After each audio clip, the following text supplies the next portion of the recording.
محترمو مالدارانو مسلکي کدرونو غواړم چې تاسو ته په دې لنډه موضوع لنډ معلومات درکړم. زه په افغانستان کې اکثره فارمونو ته او د مالدارانو سره چې کله ګورم په هغوی کې مې دا ستونزه پیدا کړې ده. غواړم چې تاسو ته په ډېر ښه شکل باندې تاسو ته دا وړاندې کړم. که یو غوا هر څومره د ښه نسل نه وي او د هغې سالمه تربیه ونه شي او ښه روزنه یې ونه شي، نو هغه شیدې په هغه شکل باندې چې کومه وړتیا پکې نشي تولیدولی. اوس دغه وړتیا د څه وخت نه کېږي چې موږ معلومه کړو چې دا وړتیا څه وخت خرابېږي او څنګه کولی شو دا وساتو. د مثال په توګه یو ارثي وړتیا ده، یو خوسی دی، دا تازه زیږېږي او دې کې تقریبا د 10,000 کیلو شیدو وړتیا ده چې په اوسط ډول دا کولی شي 32 کیلو شیدې تولید کړي او 50 کیلو اعظمي تولید کړي. یعنې په تازه یعنې که دا خوسی چېرته ښه غوا ترې جوړه شي نو دا به د 10,000 کیلو شیدو وړتیا توان ولري. صحیح نه؟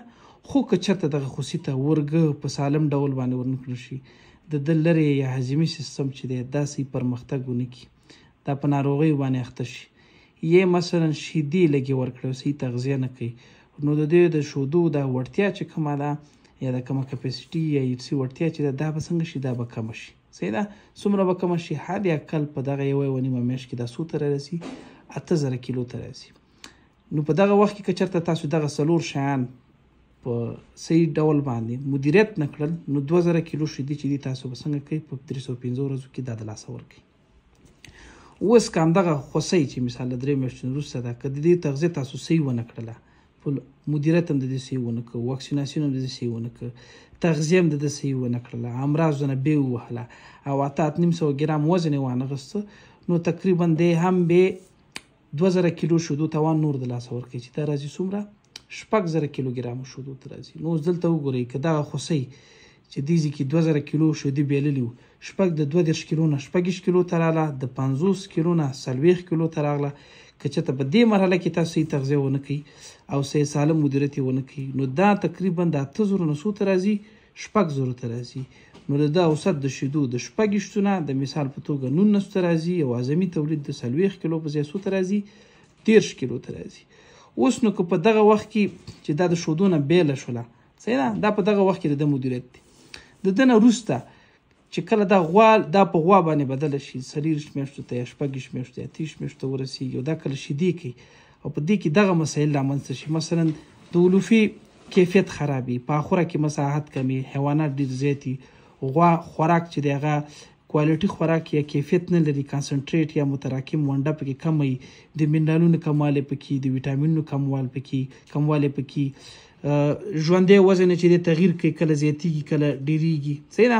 چاپېریال کې تودوخه زیاته شي یا کمه شي، یا د اوسېدو ځای چې دی هغه ډېر زیات سخت وي، د لوشت وخت چې دی غیر منظم وي، روغتیا کې مثلا په دې د شیدو کې نیوټروفیل یا دا کم یو قسم حجرات دي هغه زیات کم شي، د غولانځې په التهاب باندې وړي. نو دا واړه فکتورونه دي. که چېرته په لنګون کې همدغه خوسی چې د 10,000 کیلو شیدو توان یې لره، دلته 2,000 وبېله، دې ځای کې 2,000 نور وبېله، نو دې ځای کې کولی شي چې 2,000 څومره کړي؟ نور هم وبېلي.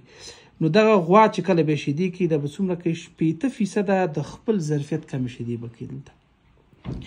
نو ګورئ یو غوا یو خوسی چې هغه د هر څومره ښه جینیټیکي ظرفیت ولري او د ښه خصوصیاتو خاوند دی، که چېرته تاسې په لومړی وخت کې چې هغه زیږون وخت دی په دې وخت کې سالم مدیریت ونه کوي او د شیدو نه چې کله دا بېلېږي، د شیدو نه چې کله دا بېل شو، نو تاسو یې دا تقریبا د 3 میاشتو وروسته دلته صحیح مدیریت ونه کوي او بیا د شیدو نه چې کله دا د 3 میاشتو نه اخوا چې کوم بیا تر دې پورې چې د نه غوا جوړېږي او بیا کله دا لنګه شوله، په هغې وخت کې تاسو سالم مدیریت ونه کوي، نو دا به څه کوي؟ دا به په هغه اندازه شیدې نه کوي. یعنې یو غوا چې یو خوسی چې دلته د 10,000 کیلو شیدو ظرفیت یې لره، دا په څو باندې بدله شوله؟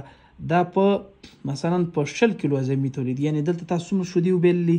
50 کیلو شیدې چې دی په اعظمي تولید کې ده کولې، دا څومره ته راغی؟ دا 60 ته راغی.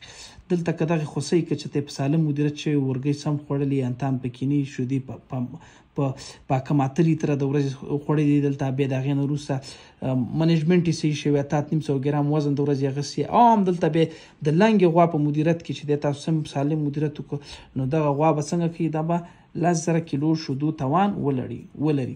نو تاسو نه خواهش دا دی چې تاسې کله هم دغه د لر سپین غر زراعتي او مالداري شرکت نسلونه ساتئ نو تاسې د دې ودې ته یا نمو ته باید توجه وکړئ. ځکه که چېرته تاسې هغه خپل ټارګېټ 800 ګرام وزن وانخلئ نو بیا دغه خوسۍ چې دي بیا دغه خپل ظرفیت چې دی دا وخت په وخت باندې د لاسه ورکوي. نو که غواړئ چې تاسې شیدې ډېرې ولرئ نو د ټولو اهم او اساسي خبره دا ده چې تاسې باید په دې مرحله کې او په دې مرحله کې د خپلو غواګانو د خپلو خوسیو د ځوان سټاک مدیریت صحیح وکړئ تر څو تاسې د شیدو هغه اعظمي تولید چې دی را ترلاسه کړئ.